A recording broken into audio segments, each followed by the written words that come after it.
칭의의 필요성이라는 말을 하면 꼭 우리가 기억해야 될 단어가 몇 개 있습니다. 595페이지에 가보면 첫 문장이 굉장히 인상적이었습니다. 제가 처음에 읽으면서 우리의 담론은 인간 법정의 공의에 관한 것이 아니라 하늘 법정이다. 이것이었습니다. 저는 이 말이 굉장히 저에게는 물론 당연한 건데도 왜 그럴까 이렇게 할 정도였습니다.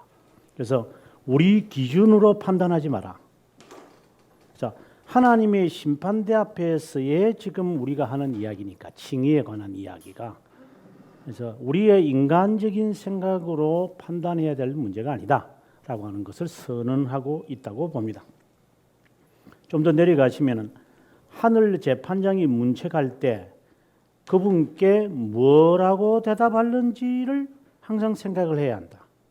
이 말을 하는 거죠. 그러니까 하늘 재판장 앞에서 내가 뭐라고 말할까? 세상 법정이 아니라. 그 다음에 하나님의 의는 별들도 무색하고 그리고 산들이 녹으며 땅이 흔들리고 그리고 그분의 순전하심 앞에는 모든 것이 오염되어 있고 그 다음 그분의 의 앞에는 천사들도 감히 서지 못하고 죄인을 죄 없다 하지 않으시고 복수는 지옥의 심령까지 스며든다. 그래서 하나님의 의를 이야기할 때는 세상의 그 어떤 모든 것을 다 통틀어도 하나님의 의 앞에는 오염된 것이다. 이렇게 보는 것이죠. 이게 우리가 하나님의 의에 대해서 이야기할 때 가장 중요한 개념이에요. 그 다음에 이제 2장에 가서 이제 또 주요한 이제 주제가 등장을 하는데, 인간과 하나님 앞에서 의에 대해서 생각해 봅시다. 이거는 이제 하나님 앞에서만 아니라 인간 앞에서의 의에 대한입니다. 넷째 줄에 하나님을 향하면 그런 확신은 곧 죽어버리고 만다. 여기서 그런 확신이라는 것은 인간이 셋째 줄에 다른 사람과 비교하면서 그래도 내가 옳지. 이게 아주 재밌는 표현인데요. 다른 자와 비교해서 갖는 자기 확신. 조금 더 내가 어렵다. 이 말을 다른 말로 하면 자기의라고 말하는 거예요.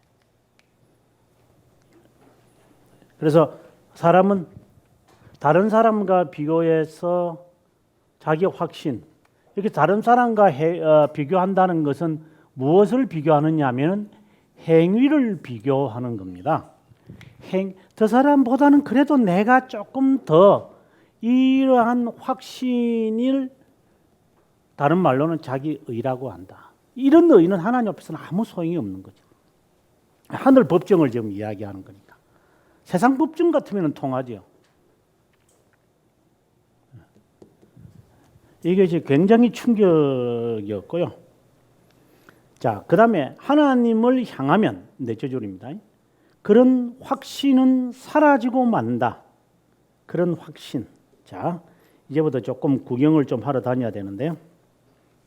이제 다른 페이지를 좀 찾아야 됩니다. 622페이지에 한번 가보겠습니다. 14장을 지금 봅니다. 622페이지에 이게 622페이지가 아주 중요한 이제 말인데 621페이지 제일 밑에 줄부터 읽어야 아마 이해가 좀 될 것 같습니다. 가끔 성도들을 하는 말입니다. 자신의 순결과 올바름을 기억함으로 스스로 강화시키거나 위로를 얻는다. 하나님은 적어도 내가 이런 일을 했습니다. 적어도 내가 이렇게 자기 의의를 드러낸다 이 말이죠. 근데 그 나타내는 방법이 두 가지가 있다 이 말이죠. 첫째, 자신의 선한 의도와 악한 자의 악한 의도를 비교한다. 그래서 자신의 의를 추천해서라기보다 자신들의 적대자들에게 공의와 당연히 받아야 할 저주에 의해 승리를 확신한다. 이제 이거는 조심해야 됩니다. 이 부분에 대해서는 나중에 이제 다윗이 시편에 이런 표현을 많이 쓰거든요. 악인에 대한 저주, 형벌. 그렇게 말할 때 이 의미가 뭐냐에 대해서 나중에 우리가 또 한번 살펴야 됩니다. 그 다음에 두 번째, 다른 자와는 비교하지 않고 하나님 앞에서 자신을 점검하고 자신의 청결한 양심이 어떤 위로와 확신을 가져다 준다는 것을 살핀다. 이게 바로 다윗이 가졌던 시편에서의 자세입니다. 그 다음에 계속해서 우리 구원의 근거와 한 세 줄을 내려와서요. 확립은 하나님의 선하심에 있기에 그것에만 눈을 고정해야 합니다.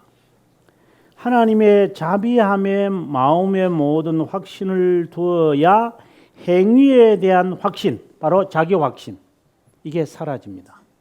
그래서 하나님의 선하심에 내 눈을 고정하거나 자비하심에 향하지 않으면 내 확신이 사라지기가 어려울 거다. 그런데 이 자기 확신을 없애는 게 얼마나 힘들까? 칼빈이 이제 말을 합니다. 얼마나 힘드냐에 대해서 우리가 한번 찾아보도록 하겠습니다. 앞으로 다시 돌아옵니다. 596페이지.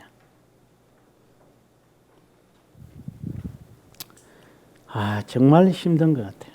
자기 확신을 없애는 것이 얼마나 힘든가.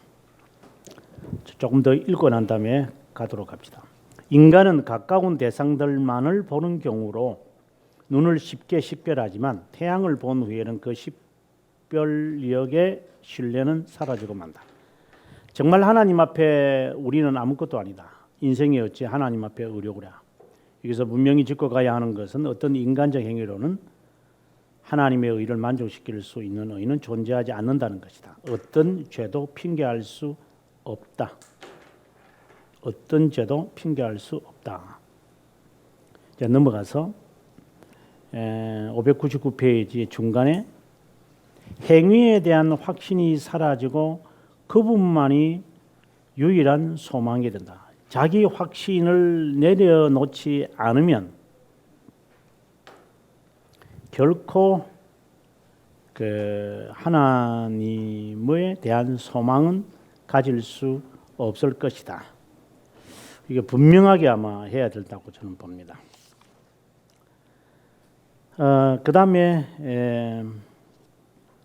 597페이지에 가서 하나님의 심판을 생각을 하는 각성된 양심, 앞서 우리가 하나님의 법정을 이야기했는데 각성된 양심은 안전하게 숨을 쉴 수 있는 유일한 피난처를 깨닫게 이른다. 한 세 줄을 데려오면 심정에 가장 깊게 숨겨진 생각을 그분은 드러낸다. 하나님은 인격을 보시는 분이시니까요. 그다음에 넘어가서 이제 우리 자신을 있는 자기 확신을 없애는 게 얼마나 힘든가 한번 보도록 하겠습니다. 598페이지 5항. 아첨도 없고 맹목적인 이기적 사랑. 이것은 우리가 원죄라고 그랬잖아요. 칼빈이, 그죠? 밑에 각주로 갑니다. 이 각주가 아주 중요하게 나타나는데요. 먼저 이건 1장 1항에서 원죄를 설명하기 위해 우리 자신이 중생하기 전 이기적 사랑에 집요하게 매여 있다는 것을 지적한다. 또 인간은 이기적 사랑에 전적으로 미쳐 있다. 3권 7장 4항입니다. 나중에 꼭 한번 찾아보시길 바랍니다. 549페이지입니다. 그리고 1장 2항 이건 34페이지입니다. 정말 겸손해야 한다고 설명하는 1권 5장 3항과 10항. 하나님의 율법 앞에서 자신의 의를 포기해야 한다고 설명하는 이건 8장 1항. 8장이 뭐냐면 아다시피 여러분 10계명 설명하는 겁니다. 자기 지옥에 빠지는 느낌을 갖게 될 정도다. 자기 확신을 내려놓는 것은 지옥에 내려가는 생각이다. 과연 이럴까요? 604페이지 한번 봅시다. 네, 칼빈이 하는 말입니다. 사망입니다. 하나님 앞에서 양심이 평안할 수 있는 유일한 길은, 우리가 앞에 지금 양심이 여기 보면 597페이지에서 방금 읽었습니다. 하나님의 심판을 생각하는 각성된 양심. 하나님의 심판이 얼마나 무시무시한가. 그 안에서 604페이지에 가서는 이제 평안을 느낄 수 있는 그런 양심은, 그죠? 지금 그 이야기를 지금 하고 있는 거잖아요, 그죠? 유일한 길은 하나님께서 선물로 우리에게 베푸신 의, 이건 칭의를 말하죠. 소유함으로 이루어진다. 왜 그런가 하면 칭의를 붙들고 있는 두 가지 기둥이 있는데 하나는 평화고 하나는 영광입니다. 그래서 칭의를 가진 사람은 이 평강이 옵니다. 양심의 평강. 가장 완전한 인간이라도 자신의 양심 속으로 내려가서 행위를 살필 때 자기의 의를 살피는 겁니다. 드러나는 것은 달콤한 안도감 또는 정죄받아야 할 근거들 뿐이다. 그래서 양심은 하나님을 바라볼 때 심판으로 평화를 확신하든지 아니면 지옥의 공포들로 사로잡힐 것이다. 그래서 의를 설명함으로 하나님 앞에서 우리의 영들을 차지할 수 있는 확고한 의가 되도록 붙잡지 않으면 어떤 것도 우리는 얻지 못한다. 영이 하나님 앞에서 담대하게 나타날 수 있고 당황하지 않고 그분의 편결을 받을 수 있다면 가공적이지 않는 의, 바로 자기 확신입니다. 를 우리가 발견했다는 것이다. 이거 완전히 포기해야 됩니다. 그래서 하나님의 심판을 생각하면서 각성된 양심, 이거는 지옥의 경험을 한 사람입니다. 제가 늘 하는 말이지만 정말 천국 가는 사람 적을 거다. 저는 확신을 갖고 있습니다. 왜? 정말 하나님의 심판을 생각하면서 칭의를 얻었다고 하는 사람이 갖는 행동이 어떨까? 저는 다르다고 저는 봅니다. 마음의 평강이 있으니까. 계속해서 본다. 별들이 밤에 아무리 빛난다 하더라도 태양 아래에서 그 밝음은 힘을 잃을 것처럼 하나님의 순결과 인간의 가장 고귀한 순결성이 비교될 수 없다. 심정에 가장 깊게 숨겨진 생각들을 그분은 드러낸다. 그래서 우리가 칭의가 너무 중요한 거죠. 하나님에 대해서 우리가 너무 알아야만 한다고 생각이 듭니다. 모르면은요, 칭의에 대한 확신이 거의 없어져요. 그래서 주님을 알고자 하는 거예요. 이 주님에 대한 지식이 없으면 이 양심의 이 가책을 면할 수 없습니다. 그래서 사람들은 이 양심의 가책을 면하기 위해서 자기에게 아까처럼 다른 자와 비교하면서 자기가 만든 의와 자기의 확신으로 자기 스스로를 만족하잖아요. 그래서 거짓 회개에서 로만 가톨릭이 가장 잘 내세우는 게 뭐냐? 만족이죠. 보속 원리.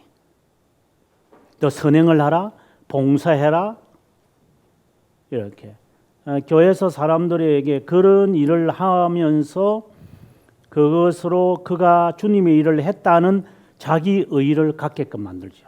그것하고 교회 봉사를 하면서 자기를 죽이는 것하고는 다르죠.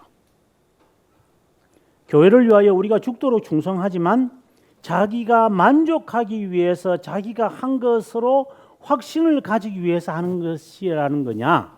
아니면은 정말 할 수 없는 죄인입니다. 저는 청직입니다. 제가 이것으로 제가 만족할게요. 하나님 감사합니다. 주님이 영광 받으시기 바랍니다. 직분과 상관없이 제가 할게요. 이런 사람하고 자기 확신을 가지려고 교회 봉사하는 사람들이 왜 싸웁니까? 이 자체가 자기 의를 이루는 거 아니에요? 이제 이런 사람들이 교회에 수두룩하니까 현재 한국 교회 수두룩하잖아요. 네. 100명 가운데서 아마 98명은 아마 그런 사람들일 거예요. 휘틀리면 그냥 안 한다 그러고 놈이 교회 일을 이런 그 자세는 제가 볼 때는 다 그릇된 것인데 그걸 못 깨닫잖아요. 교사를 하거나 찬양대를 하거나 권차를 하거나 이게 얼마나 고귀한 일이라고 하는 것 이것을 제가 우리 그 교회에서 이제 음식을 이제 하잖아요. 이제 우리는 교회가 이제 작으니까 거의 어떻게 보면 매주 음식을 갖고 오잖아요. 이게 쉬운 게 아니잖아요. 그렇잖아요. 집이 여기라 하더라도 음식을 국을 준비하는 사람이면 차를 갖고 와야 된다고. 이게 흔들리니까 철렁철렁 하니까 이게. 먹는 사람들은 어떤 마음으로 먹고 마시는지 모르지만 지금은 저희 집사람이 안 하지만 처음에는 집사람이 많이 했죠. 그때는 하는 사람이 딱 정해져 있었으니까 여기 거의 매주 했으니까 이제 여기 칭찬을 해볼 만하죠. 권유사 같은 경우도 거의 매주 했어요. 국을. 그래 차를 타고 오는 거죠. 차를 타고 여기 갖다 놓고 그거 들고 그거요 한 1, 2, 3, 4년 해보십시오. 진짜 못합니다. 못할 짓입니다. 그래서 떠나는 사람들 저는 많이 봤어요.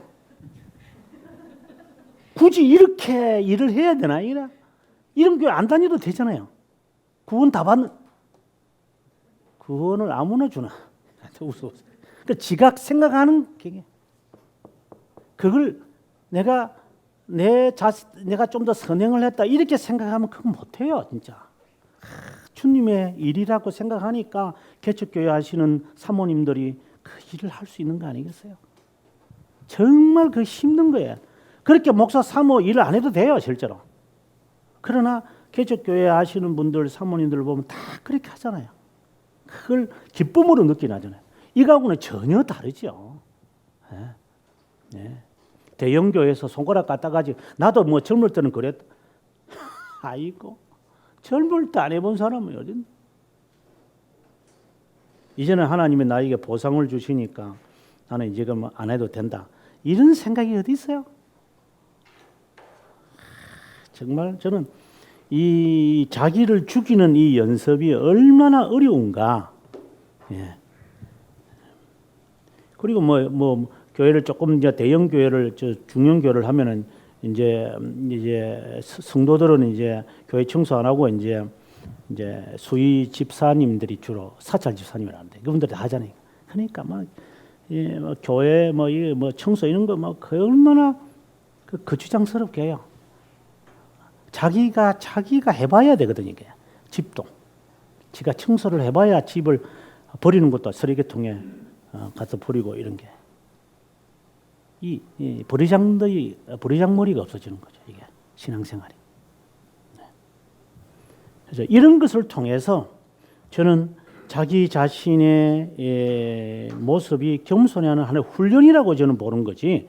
이게 무슨 자기 확신이라고 보지는 않습니다. 그래서 개념이 다르다 이 말입니다. 계속해서 읽습니다. 598페이지요. 밑에서 세 줄 자기 도취에 관한 성경. 자기 도취. 이 칼빈이 참 잘 쓰는 단어인데요.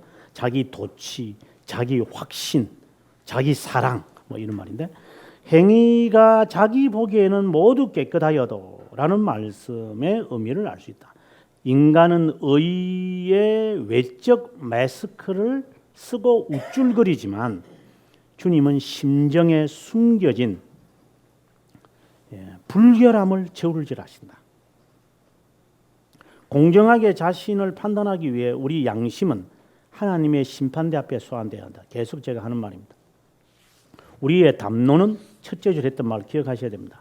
하늘 법정에 관한 것이다. 인간 법정이 아니다. 그래서 599페이지에 가서 이제 밑에 우리가 전적으로 가져야 할 자세는 겸손이다. 밑에 각주 봅니다. 겸손은 진정한 기독교의 가르침입니다. 이건 크리소스토모스가 했던 이야기입니다. 한번 이권 2장 11항에서 이게 요한에서 크리소스토모스가 했던 이야기인데요. 꼭 한번 읽어보셔야 됩니다. 여기에서 뭐라고 하느냐면은 그 10항을 보면 우리가 책이 이제 없어서 이제 봅니다만은 이게 보면은 텅 빈 확신이라는 단어가 나올 겁니다. 텅 빈 확신이 바로 자기 확신입니다. 이게 자기의 같은 말입니다. 이거 빨리 포기해야 됩니다. 이거는 교만이기 때문입니다. 텅 빈 확신. 이게 정말 우리에게는 무거운 벗어내지 못하는 것 같아요. 이건 바로 교만입니다. 그 다음에 넘어가겠습니다. 그 다음에 겸손하려면 어떻게 되는가? 또 칼빈이 정말 겸손하려면 이제 다시 말해서 이 자기 확신을 내버리려면 어떻게 해야 되는가? 칼빈이 이제 600페이지에서 말합니다. 첫째, 모든 교만을 내려놓고 참된 교만을 수용을 해야 한다. 참된 겸손을 수용해라. 참된 겸손이 무엇인가 하면 바로 예수 그리스도이죠. 이거는 예수 그리스도를 말합니다. 그다음 두 번째, 겸손은 옳다고 여겨지는 항목을 하나님께 드리는 온건한 것과 같은 것이 아니라 궁핍과 비천함을 심각하게 인식하고 마음으로 꾸며진 굴복을 의미하는 것이다. 하나님 앞에 온전한 것을, 이거는 이제 우리가 잘 아는 그 바리새파의 기도하고 잘 나타납니다. 아주 비근한 거죠. 그러나 1번에 있는 이야기는 세리의 기도다라고 했습니다. 그래서 좀 더 내려가면 진실로 겸손한 자는 자신의 가난에 대해서 알고 고통을 아는 자다. 정말 가난한 사람 같아요. 가난한 자. 정말 가난한 자. 배고픈 사람. 네. 예수님께서 말씀하신 거 심령이 가난한 사람. 제가 학생들한테 그런 말을 하고 가끔씩 그런 말을 하는데, 오늘 내가 기도를 하면서 새벽 기도를 들으면서 눈물로 기도 안 하는 것이 나는 억울해요. 어떻게 메마른 기도를 할 수 있을까? 기도가. 내 양심이 얼마나 튼튼한 성으로 이렇게 세워져 있으면 눈물의 기도가 나오지 않는가? 그게 저는 억울해요. 억울한 것 같아요. 아니 억지로 눈물 나게 하는 게 아니라 내 자신을 오늘 기도를 하면서 내 자신의 숨겨둔 의의를 찾지 못한 것이 억울한 거죠. 보물을 못 캐고 가는 거잖아요. 그 의의를 찾는 게 보물이 아니라 의의를 찾아서 버리는 게 이게 보물인데 그 보물을 못 참고 간다는 게 이게 안타까운 거죠. 그 찾아야 되는데. 찬송을 불러도 마찬가지고. 뭐 제가 공부 시간에는 찬송을 제가 크게 잘 안 부르지만 보통 제가 찬송을 좀 크게 부릅니다. 제 목소리가 좀 큽니다. 제가 웅변을 했기 때문에 학교 다닐 때. 언젠가 새벽기도 설교하면서 이런 말을 했어요. 내가 목소리를 크게 하는 이유의 가장 큰 이유는 내 힘을 다해서 나는 찬송을 하고 싶다. 내 목소리와 내 에너지를 다해서 찬송을 하나님께 부르지 않으면 이게 찬송 내 스스로가 부르는 이 가난한 마음에 그 코코라는 영화 보십니까? 한번 보셨습니까? 코코 그 해골 바가지들이 나오는 거. 그 꼬마가 이제 어디에 가가지고 자기 아버지 만나잖아요. 아버지와 함께 이제 무대에서 노래를 부를 때 뭐라고 그래 자기 아버지가 그러잖아요. 막 떨리고 이란다니까. 고함을 치라. 고함을 치라고. 꼬마가 나와가지고 이제 라라라라라라라 하면서 노래를 부른다 이러는데. 근데 저는 물론 해골이 하는 이야기지만 그래, 세상 노래를 부를 때도 저렇게 목에 힘을 주고 노래를 부르는데 하나님을 찬양하는데 내가 이거밖에 못하나? 내가 만약에 발에 불이 당겼으면 뭐랄까? 불이여, 여보, 교통사고 났으니 와서 도와줘. 이럴 건가? 아직까지 부요한 마음이 있으니 하나님 괜찮아요. 저는요 요래 살게요. 요라지 아마 다급하면 안 그럴 것 같아요. 뭐 어쩌면 이렇게 좀 가난해야 되겠다 이 말. 그래서 가난해야 한다. 칼빈 하는 말이죠. 겸손하려면 가난해라. 그리스도를 본받는 것이고. 그 다음에 이제 넘어가서 죄인의 그리스도, 자연스럽게 이제 예수 그리스도가 나올 수밖에 없죠. 그러고 난 다음에 601페이지 가서 이제 그리스도, 이게 제가 일본이 했던 말입니다. 그리스도를 이제 고요하게 귀를 기울이면 모든 오만과 자기 만족을 떨쳐버려야 합니다. 오만이란 정의를 내립니다. 자신의 의에 대한 어리석은 신념에서 일어납니다. 오만은 자신의 의에 대한 확신에서 일어납니다. 나중에 우리 책에 이제 저 제일 마지막에 이제 25장이잖아요. 773페이지 한번 보실랍니까? 부활에 관한 이야기를 하면서 칼빈이 이런 말을 합니다. 773페이지 둘째 줄에 그들은 심판 때에 주님 앞에 끌려가 오만에 대한 벌을 받게 될 것입니다. 오만 바로 자기 확신이잖아요. 자기 확신, 자기 의에 대한 어리석은 신념에서 일어나는 이것. 그 다음에 자기 만족은 어디에서 나오는가? 행위에 어떤 신념이 없더라도 존재할 수 있습니다. 오만은 자기에 의해서, 자기 만족은 행위에 대한 어떤 신념이 없는 데서도 존재할 수 있는 자기 만족.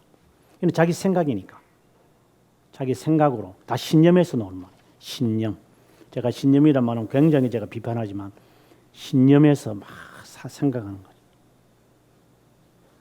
그러나 그다음 우리 자신을 전적으로 비우는 자는 하나님의 자비함의 열매를 거두들 준비가 되어 있다. 비운다라는 의미는 아무것도 아니다. 허무하고 법석거리는 의를 나타낸다는 말. 아무것도 아닙니다. 나는 아무것도 아닙니다. 우리 지난번에 그 징의에 대한 11장에서 뭐 이야기할 때 칼빈이 베르나르가 했던 두 가지. 나는 아무것도 아닙니다. 하나님. 저는 nothing. 저는 아무것도 아닙니다. 그러나 주님 안에서는 내가 모든 것입니다. 이 두 가지를 가지라고 했는데 바로 그 이야기를 다시 하는 것 같아요. 그 다음에 칼빈이 그 다음 장 13장에 가서 멋있는 말을 하죠. 이제 칼빈이 참된 믿음은 바로 하나님을 향하여 아빠, 아버지라고 부르는 곳에 평강이 있게 됩니다. 이 믿음은 약속에 근거합니다. 자신의 고결이나 공로를 포기한다는 의미입니다. 자신의 의를 의존하지 않고 그리스도의 의만 의지하기 때문에 또 죄들의 용서를 받을 때 참된 평강을 얻게 됩니다. 이게 이제 이신칭의에 대한 이야기죠. 칼빈이 죄들의 용서를 이해하면 이신칭의를 좀 더 잘 이해할 수 있다라고 하는 말입니다. 자, 밑에 칭의를 다루면서 위해야 될 두 가지. 하나는 영광과 양심의 평강입니다. 의에 대한 설명이 있는 것마다 성경은 열정적으로 반복적으로 하나님께만 감사하라고 강권합니다. 그리스도 안에서 우리에게 의를 베푸신 목적은 자기 어려움을 나타내서 자기도 어려우시고 또한 예수 믿는 자를 어렵다 하려 하심입니다. 그래서 우리는 불법을 인정하고 그분의 이름에 영광을 돌려야 합니다. 쭉 내려가서 자신을 자랑하면 하나님의 영광은 그만큼 축소되고 자신의 것이 조금이라도 있다고 생각하는 자는 하나님을 대항하고 그분의 영광의 그림자를 들여오는 자들입니다. 그래서 자기를 조금이라도 자랑하지 마. 정말 힘든 것 같아 진짜 이게.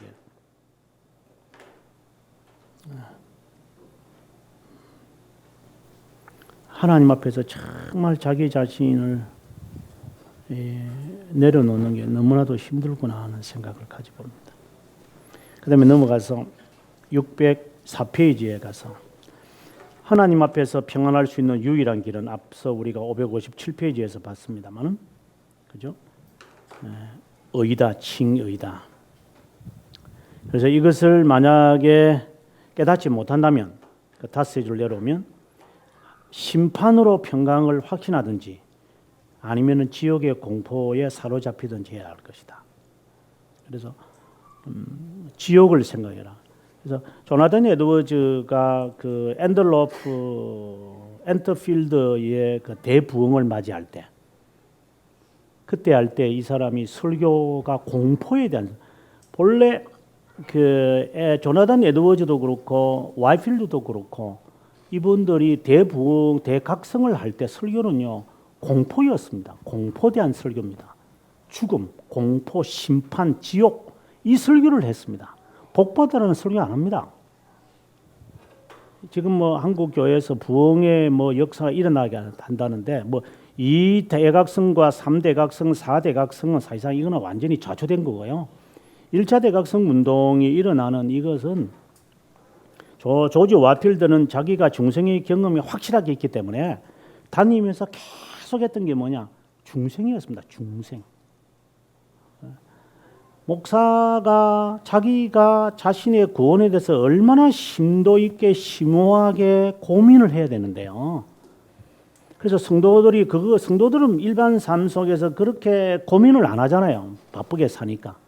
그러나 목사는 그것을 생각을 하라고 지도자가 된 거잖아요. 당신 하루 종일 그것만 생각해. 라고 해서 우리가 뭐 예를 들어서 뭐 사택을 뭐 주거나 뭐 생활비를 주고 이런 거잖아요. 앉아가지고 뭐 돌아다닐 게 어디 있어요? 이게 노회장을 하고 돌아다니고 어디 정치할 게 어디 있어요? 목사들이 이게 앉아가지고 말씀 보고 기도하면서 그 깊이 속에서 나도 알지 못하는 이 죄성 숨겨둔 이거 찾아내고 설교할 때 그거 메시지 전해라고 해놨더만 이게 이제 막 그냥 할 게 없어. 그런 걸 할 게 없으니까 이게 돌아다니고 바쁘고 막 그냥 뭐 이러니 성도들이 듣는 거는 뭘만 듣겠나? 똑같은 거지. 저는 메시지의 선포는 죄밖에 없는 것 같아요. 죄에 대한 메시지밖에 없는 거예요. 제가 말하는 거 도덕적인 죄를 말하는 것이 아니라 숨겨 있는 이것이 죄였습니까? 그 깨달음이 우리가 듣고 싶은 거잖아요. 그 총회장을 하셨던 제 멘토인 목사님이 이분이 이제 학자거든요. 이분이 지금 은퇴하셔서 이제 90이 다 돼갑니다. 저희 그 교회에 이제 법학 박사 이런 교수들이 많이 왔어요.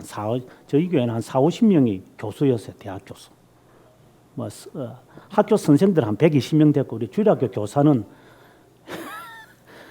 학교 교사가 아니면 못할 정도로 이렇게. 그러니까 이제 소문을 들은 거예요. 오늘 법학학과 과장이 온다. 목사님이 법에 대한 연구를 해가지고 설교를 쫙 해버린 거야. 그러고 신방을 갔죠. 목사님 아주 유쾌하게 이제 내가 박식하다는 것이 증명이 됐겠다 하고 그 교수 집에 신방을 갔는데 그 교수가 하는 말이죠. 목사님, 법학 박사가 교회 올 때는 법학을 들으러 온 게 아니고 하나님 말씀 들으러 왔는데 목사님은 제게 법학을 강의하셨습니다. 그럼 제가 왜 교회 옵니까? 복 받으려면 제가 절에 가면 되고 정신적 압박에서 해결하려면 심리학사를 만나러 가면 되고 상담사 가면 되지. 교회 오는 목적이 죄 설교 들으라고 온 거지. 근데 목사님 죄송하지만 홍당무가 돼가지고 굳이 계속해서 씹어요. 목사님이. 나 목사, 내 창피당한 거 내 잊지 못한다. 그래서 다른 거 설교하지 말고 목사님, 제가 이 나이에 60이 넘어서 이 교회를 온 것은 하나님 말씀 들으러 왔습니다. 그거 전해 주십시오.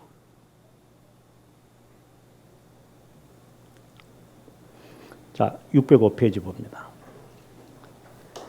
약속의 성취는 우리의 공로에 의존한다면 하나님의 복을 받을 자격이 있을까요? 약속은 그분을 믿는 믿음을 가진 자에게만 성취된다. 믿음이 넘어지면 약속도, 여기서 이제 이신칭의를 말하려고 이 말을 지금 하는 것 같아요. 그래서 믿음이 넘어지면 약속도 힘을 얻지 못한다. 하나님의 자비함에만 자리를 잡고 있으면 된다. 이게 자비함이라는 말이 칼빈이 정말 많이 하는 말이죠. 그 다음에 넘어갑니다. 606페이지 밑에 가서 이신칭의를 확신해야만 양심의 평화, 앞서 있었던 거죠. 1항에 있었죠. 고요한 기쁨을 얻게 된다. 이 확신의 근거는 성령 하나님입니다. 이 의미는 그분께 기쁨을 돌리고 있음을 확신해야 우리 영이 평안하다는 겁니다. 그분을 기쁘시게 해야만 한다. 그 다음에 이제 넘어가서 한 7절을 내려오면요. 하나님을 향해 아빠, 아버지라 자유스럽게 부르짖지 않는 믿음은 참된 믿음이 아닙니다. 그 다음에 좀 더 강력하게 이런 말을 합니다. 하나님 앞에 나아가 담대하게 나아가는 확신은, 믿음과 확신을 조금 다르게 설명합니다. 칼빈이. 중생을 통해 일어나지 않습니다. 중생 받았다고 해서 확신이 있을까요? 여러분이 깊게 생각하셔야 됩니다. 제가 하는 말은 중생된 것과 중생의 경험한 사람은 다릅니다. 중생을 했어도 중생의 경험이 없는 사람이 있을 수 있기 때문입니다. 그래서 중생을 경험을 해야 확신이 생깁니다. 이거는 다른 경우입니다. 저는 교회가 해야 할 일은 중생의 경험을 하도록 하는 데 있다고 저는 확신합니다. 중생의 경험이, 이거 중생이 일어난 거잖아요. 그러니까 중생이 일어났지만 아직까지 그가 확신은 갖고 있지 못하는 거잖아요. 하나님의 자녀라고 하는 확신. 그러면 그것을 어떻게 일어나게 할 것인가가 우리가 지금 해야 될 숙제 아니겠어요? 우리가 이미 지나간 거지만 459페이지 한번 보겠습니다. 이걸 이제 다시 한번 확인을 해봐야 되는 것 같아요. 459페이지에 가보면 제가 자기 이 확신이라고 하는 말을 제가 아마 했던 것 같고요. 여기 보시면은 자기 부인이라는 말을 하고 있습니다. 나중에 꼭 한번 읽어보셔야 됩니다. 자기 부인. 그 다음에 이제 그 다음 페이지에 넘어가서 제가 나중에 지금 다 못 읽으니까 그 다음에 넘어가서 5페이지 가면 5줄 내려오면 자기 자신의 가슴 안에 자기를 지켜 세우는 왕국과 같은 것이 있습니다. 자신을 기쁘게 하는 것을 자신의 것이라고 주장하고 다른 사람의 성격과 덕행을 비난합니다. 비난의 극치에 이르면 독소를 뿜어냅니다. 여기 나가는 거죠. 독소. 그러니까 내 자신의 자존심을 건드렸다는 거예요. 그 다음 가장 유해한 유해물, 즉 이기적 사랑과 승부욕 뿌리로부터 건질하는 것 외에는 다른 구조책이 없습니다. 이 구조책은 성경의 교리입니다. 이 하나님의 말씀입니다. 이 말씀을 통하여서 자기 자신이 중생이 일어난 것이 일어나야 됩니다. 그래야 회개를 하게 되어지고 회개하고 난 다음에도 우리가 아다시피 쉽게 잘 안 일어납니다. 그래서 칼빈이 하는 말입니다. 확신은 지난 시간에 했던 거 기억하시면 좋겠습니다. 확신은 진실함에서 옵니다. 확신은 진실함에서 옵니다. 진실이라는 것은 확실이라는 단어로 바꿀 수 있습니다. 대표적인 게 지난번에 내가 하다가 말을 안 했는데 92장 시편 92편 1절 아주 대표적인 구절입니다. 항상 여기에 보시면은 그다음 하나 더 나와 있습니다. 이거는 하나님의 자비하심입니다. 이 91편에서 가장 대표적인데 시편에 아주 많이 나옵니다. 하나는 하나님의 자비하심, loving입니다. loving. never ending love라고 그러는데 자비하심, love, 헤세드입니다. 우리가 잘 아는 헤세드. 그 다음에 여기에 확실이라는 것은 faithfulness입니다.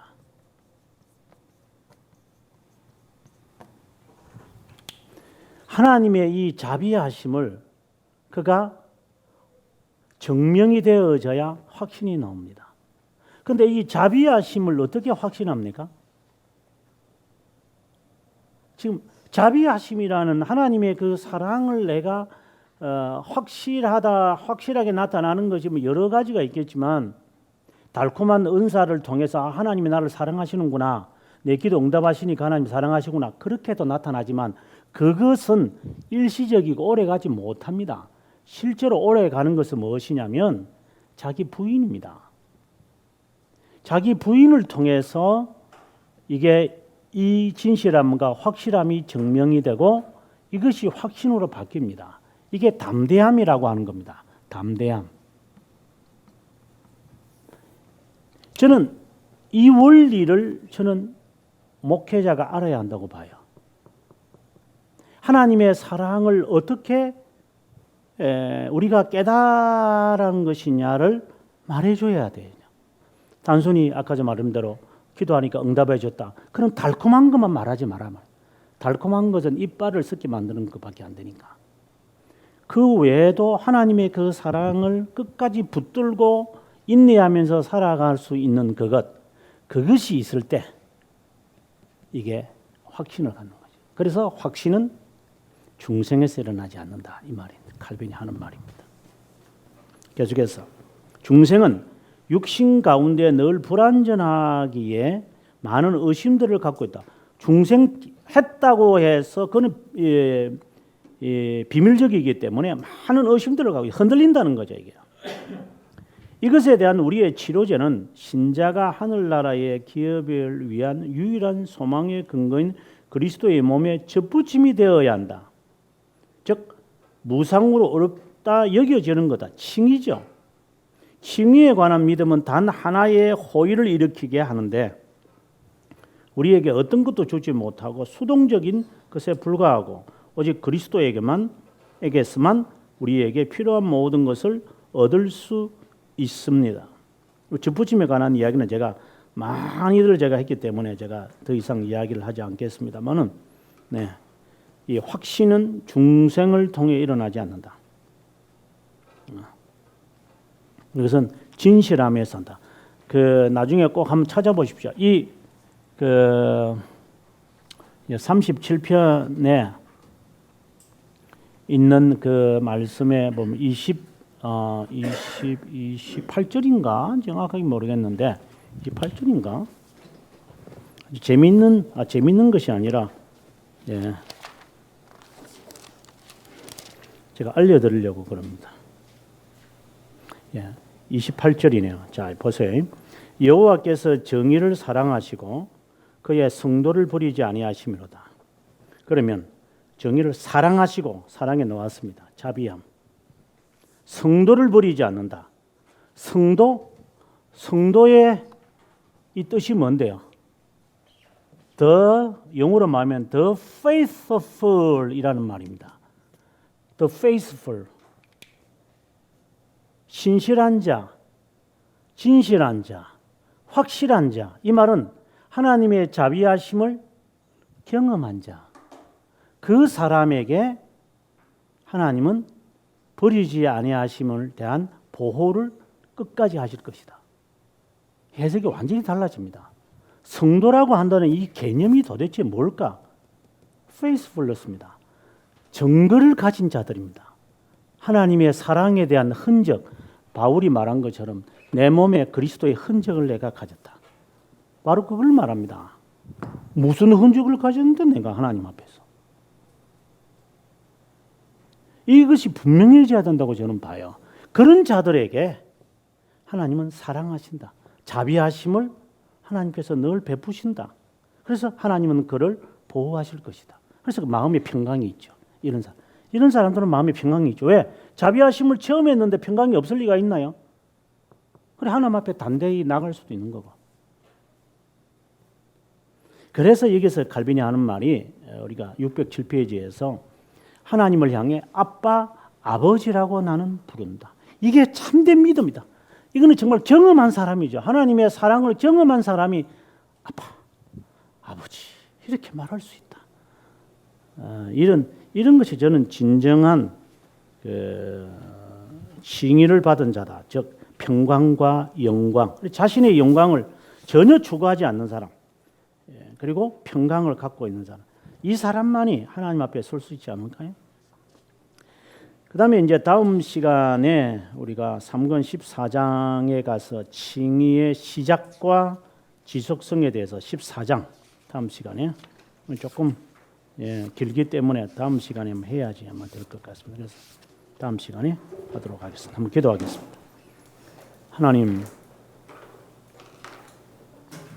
하나님의 사랑은 하늘에 널려 있고 당신의 진실하심은 공중에 퍼져 있음을 다윗이 고백한 것처럼 하나님의 사랑과 진실하심이 우리의 삶에 얼마나 체험되어져야 되는지, 이 체험이 없기 때문에 우리의 삶에서 늘 넘어져서 불안하고 불평하고 불의에 속하고 불법에 빠질 수밖에 없고, 우리의 자존심에 상처를 받으면 우리가 숨겨두었던 이러한 독소들이 뿜어나와서 하나님 앞에 참 부끄럽게 할 때가 있음을 고백합니다.